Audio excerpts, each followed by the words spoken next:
What is going on, my broskies? My name is Toadskii, back again, here to bring you guys yet another One Piece Treasure Cruise video. So here is the monthly tier list video. Now, of course, I need to put this out there, the fact that I'm currently not home as of you guys seeing this video.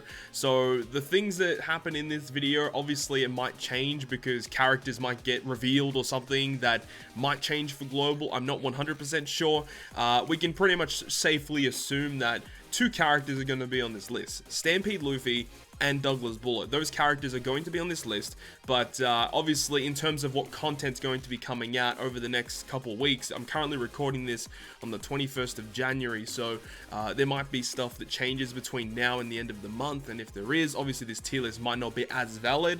But of course, remember, of course, this is my personal listings, this is my personal opinions, my subjective opinions, and if you guys disagree, that's completely fine. I'll leave it up to you guys to leave your thoughts and opinions down below in the comment section. And of course, before we get into it, we do have the criteria. So of course, the power of the unit, so how much damage can they output, the speed of the unit, so how fast are they at clearing content, how reliable are they at clearing content, can they clear the content at all, so what is their clear rate as a captain, and how many usable units do they have access to. So what majority of the game do they have access to? Do they support a lot of classes? Do they support a lot of colors?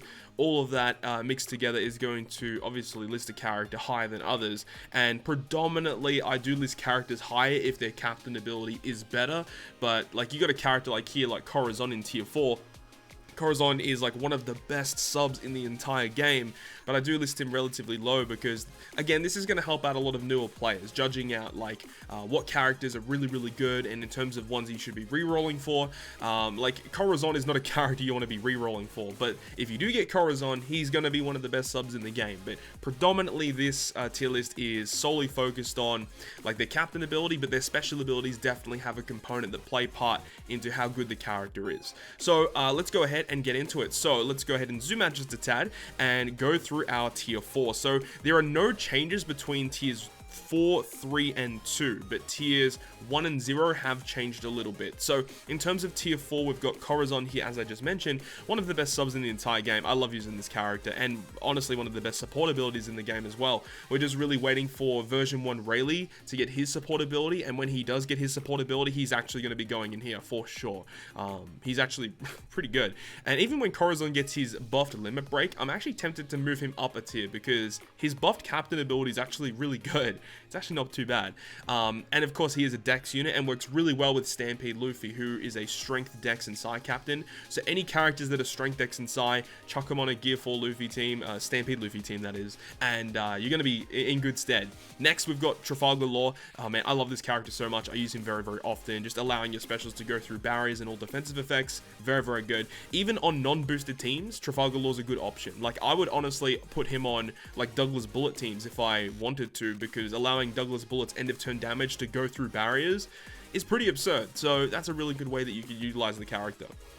Shirahoshi is still one of the best subs in the game in terms of the rainbow slots and the healing, and especially if you have characters that can lock your orbs, so you can carry that through multiple rooms, especially when there's preemptive attacks where enemies shuffle your orbs around. Having the rainbow orbs is really good, or even just having an ability where the enemy gives you lots of negative orbs through like negative orb enable. Just giving rainbow slots is awesome because then they can't change them and they're always counted as beneficial, so that's great. Next we've got Trafalgar Law. Dude, no one's really using this law, man, and I'm tempted to move him out, but like, he's still not bad. Like, I actually used him recently. I think I used him in one of the prior Colosseum fights against Colosseum Law. I think it was the fight against the young Doflamingo in the Colosseum. I actually used him as a sub just because he was a quick unit, which gives us more type advantage, but that was basically it. V2 Boa, that is. Again, she's pretty good. She's a free spirit captain. She's a color affinity booster. She's okay. Same with Bluchi. Like, he's a shooter character. He's a color affinity booster. He's okay. At least he's got some utility with his special, providing some paralysis reduction, which is good. Boa only just does like some combo hits. I think, does she delay as well? I think she might delay. But either way, not that amazing. V2 Rayleigh, dude, I actually would really love to see V2 Rayleigh get a super evolution. That would be freaking awesome. So hopefully that happens sometime in the future, because V2 Rayleigh with a super evolution legit like might be like one of the best legends in the game, because his special ability is so good, so much utility, damage boosting as well with a chain lock, orb boost, orb manipulation, damage reduction, fixed damage as well. Like, V2 Rayleigh could legit be one of the best legends in the game with a super evo. Gil Tesoro, probably the worst movie legend. His captain ability is just too hard to use. And as a sub, he's still a really, really good sub. I think I actually used him recently as well for the 4 guaranteed slots, 3.25 chain lock, 200k AoE, really low cooldown as well, which is the big component to the character. So as a sub, very, very good, but you forget about using him as a captain. Then we've got Garp. Again, Garp deserves a super evolution. His captain ability is horrible. Special ability is good, but the thing is, a lot of other rare recruits can kind of just replace him in terms of removing special bind and in terms of providing a chain lock. Like, Garp is not a required unit for content. And then you got Brook, who can kind of cheese content, and Jack being an EXP boosting captain. They deserve to be here. They have their right. So these characters are really good, but they're not going to be characters you're going to opt for clearing more endgame content. So they're good, but not amazing, right? So now we can move on to tier 3. Well, I should probably mention, like, the characters that, like, just because a character is, like, really useful to have, like Buggy and Jack, like, they're really useful to have, doesn't mean that I'm going to put them higher on my tier list. You know, they're just useful characters to have. They're not gonna, as I said, they're not gonna help you clear endgame content that much. And that's the reason why I put him here, just in case if anyone was wondering that. Moving up to tier 3, as I said, no changes here either. All the characters here are pretty much the same. A lot of people were contentious about this decision here with Shirahoshi Mancherry as tier 3, but just reiterating from last tier list, like, I just don't see a reason to put her up. Like, there is no reason why she is as good as these legends here. Obviously, she has a very, very unique special ability of removing any status ailment on your crew by 10 turns, and 2 status ailments by 10 turns, which is really, really strong, and I don't discount that. It's the fact that her captain ability is horrendous for a legend these days, and it's the fact that there are other characters in the game that you can literally just put on your team to remove the special debuffs or ailments that get inflicted to your team.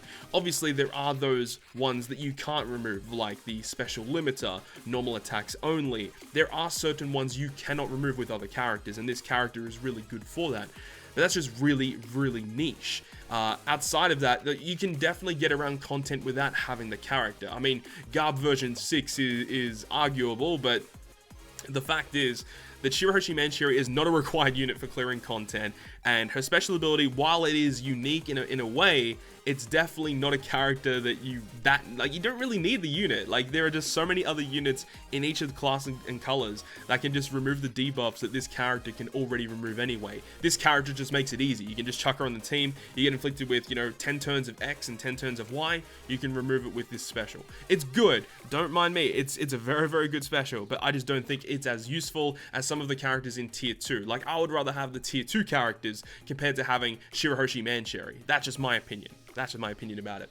Of course, you can disagree, and that's completely fine. The rest of the characters here are pretty straightforward. I've been using Shiki a lot recently, actually. I've been using him a lot with Jack teams in terms of farming Fortnights and just easy content, because his special ability has a relatively low cooldown. I believe it's 12 turns, so it goes down to 9 turns with the hose ship and with cooldown sockets.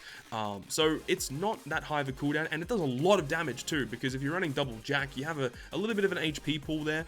So having the special ability of Shiki to just wave clear enemies is really useful to have. So I've been using Shiki a lot. I don't think he's like a tier 2 worthy character, but he is still able to clear content as a captain, he's like a 4x captain after the color order that you hit in. So like, he's good, but he needs more. He really does need more. I would love to see all the movie legends get a super evolution. That would be absolutely wicked if they did that. Would really, really love to see that.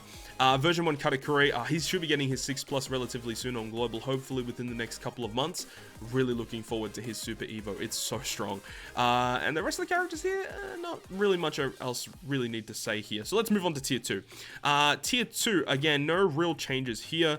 So some of the most powerful characters in the game are here. Legend Lucy obviously got his 6+ on JP, and he's relatively good. Luffy and Ace, I would love to see them get a super evolution as well. Oh, that would be amazing. V2 Shanks is still really strong. V2 Cruzan, hopefully V3 Cruzan gets added to global, or the English and French version very soon. V2 Akainu, used him a lot recently. He's still very strong. Honestly, could still go into tier 1. He probably does deserve tier 1, honestly. He is that guy. V2 Sanji and V2 Mihawk, obviously very similar to V3 Cruzan. People might ask, like, where would I put V3 Cruzan on this tier list? I would probably put him in tier 1, the one above tier 2, because he's basically this captain ability and this captain ability, and their special abilities, right, but just better. So he's just better versions of this guy and this guy. So pretty self-explanatory. I'd probably put him in tier 1. Cracker, obviously, going to get a lot more usage because of the release of Douglas Bullet. So Cracker, phenomenal, really, really useful. Cat Dog, still good. I've been using V2 Big Mom a little bit, user on the treasure map teams. V2 Big Mom is really awesome, you know, in that tandem combination with Shiki because of the amount of HP that you get with V2 Big Mom. Just to use that special ability is really, really crazy. So I really love that. Viva Rebecca, I didn't actually use her that much after the Blitz battle, the summer Blitz battle. I actually really hadn't used her at all. But saying that though, she still is one of the best legends in the game in terms of using her as a captain. You can go get like a 4.3 times boost as a captain with type advantage. One of the best switch abilities in the game for a dual unit. Very good special ability to remove Rainbow and Blue Shield completely, as well as 2 times color affinity for 2 turns for 2 separate classes. Very, very strong. Carrot, of course, always love to use her. Capone, Capone's still very good considering that the shooter class are that bad, because his Big Father effect is just great in terms of tanking damage, because the Big Father, a lot of people don't know this, right, but the Big Father, when you apply that to your team, the Big Father also tanks burn damage. I believe it tanks poison damage as well, so the fact that it has that type of utility is really, really cool. But other than that, I mean, look, it's pretty straightforward. I do think that every character here is better than every character in tier 3 at the current time on One Piece Treasure Cruise Global. So now we can move on to tier 1. So this is where a change has occurred. So if you guys have realized the change, well, you guys get a spoiler from further ahead, but one character from here did move up just because I feel like the character definitely deserved tier 0. I don't really know why I put him in tier 1 to begin with. The character is like a character that I use very often. He's just so strong and very irreplaceable in a lot of situations just because of how powerful he is. But in terms of the other characters here, you still got very strong characters. Like, the characters here aren't bad in any way, shape, or form. They're not bad characters. It's just the fact that the characters in tier 0 are just slightly better. These characters are just not bad though, because some people think that, oh, this character is in the not tier 0, so he's automatically bad, which is not the case. And I hope people understand that, because I did have to split up that top tier because there were characters that were better than some other ones in that tier. So that's the reason why I put these characters here into tier 1. But quick Whitebeard, of course, he's actually creeping on up to his official release on JP, because he released right after the Stampede celebration with Treasure Map Blackbeard. So I expect that to come soon to One Piece Treasure Cruise Global. Well, that's what I think is going to happen, but we'll have to wait and see, of course. So Quick Whitebeard is approaching his official release of when he was supposed to get released on One Piece Treasure Cruise. So a year after his actual release is his like unofficial release on One Piece Treasure Cruise Global, which is kind of crazy. In February of 2019, Bato and Cavendish still really strong. One of the best switch abilities in the game with damage reduction and an orb boost. You've got the Sun Judge, who are great as captains, even more better as subs in my personal opinion. As a sub, boosting powerhouse attack and orbs by 2 times is absurd. Even like a character that's on JP right now, Komurasaki, is a 2 times attack and orb booster for quick and int, and we've seen how strong that specific ability is, and it goes to show that characters that do that are just absurd. So Komurasaki is definitely a character I'm really looking forward to in the future, but like, you've got Sanji and Judge just being a powerhouse version of that, and Whitebeard and Marco have one of the best stalling mechanics in the game with their switch ability as well. Honestly, I'm just not a big fan of their special. I feel like their special should have been changed a little bit. Hopefully they get a 6+ maybe in the future, where their special ability gives them some sort of boost. That would be pretty cool. But either way, these are the characters that have in tier 1. So now let's move on to tier 0. So tier 0 got 3 additional characters in this month's tier list. So V2 Katakuri was the character I was talking about that moved up from tier 1 into tier 0. And then the 2 additional characters that got released being Douglas Bullet with his super evolution, and also the Stampede Luffy. So with V2 Katakuri, right, like V2 Katakuri, he's just crazy. So his special ability, being able to do so much damage and adding the best tap timing bonus in the game, it's hard to replace him. And the fact that you can literally get through bosses with just his special ability alone is more than enough of a reason to put him into tier 0. Obviously, he gets hindered extremely hard with the normal attacks only debuff. The thing is, though, is you have a character such as Shirahoshi Mansheri down here. If you do get inflicted with that, you can remove at least 10 turns of it. So if it is, you know, not a very large amount of normal attacks only, and you need to go ahead and apply it, you can still use him. Like Coliseum Law recently just came out on Global, and he does put normal attacks only on your team on, I think it's like turn, on stage 4 before you move into stage 5. And the thing is I was using a team with V2 Katakuri. I even used it in my video, and I used Shirahoshi Mancheri on that team to remove that to enable his special ability to actually activate. So that's just really cool that you have sort of ways around that, and it really hinders characters like Douglas Bullet as well. Douglas Bullet, he doesn't rely on it, but it helps out a lot having his special ability active. But of course, he partners actually really well with Stampede Luffy, right? Because Stampede Luffy is a fighter powerhouse. V2 Katakuri boosts those classes, and he's Sai, so he works very well. As long as you have the right colors and classes under V2 Katakuri, you can kind of do some pretty cool shenanigans with that. But talking about Bullet, so Bullet being the first one here, the first one that got released, being able to use approximately 60% of the game's units, considering he boosts 3 of the 5 classes, so on average it should be at least around 60% of the game's units, you know, give or take. And the fact that he is Gogeta of this game, Gogeta meaning he's a rainbow character, that he can attack with super effective damage against all types, and the fact that he boosts his own attack by 4.75 with his super evolution, so Douglas Bullet himself just does so much damage, and the fact that he's a 4x base boost to those units that we talked about, the 60% of the characters in the game. He provides a health boost as well. Was it 3? Yeah, 3 out of the 7 natural orbs is beneficial for those units. And then he has that special ability on top of that, which is a wave clear of 20% health cut that goes through barriers. I think it goes through barriers. And he also does, obviously, that massive end of turn damage. And of course, as we mentioned before, the fact that you can use a character like Trafalgar Law to allow his end of turn damage to bypass barriers is a really, really nice effect. Obviously, he's not boosted, but if you need to do it, then that's a really, really cool opportunity to go ahead and use that combination.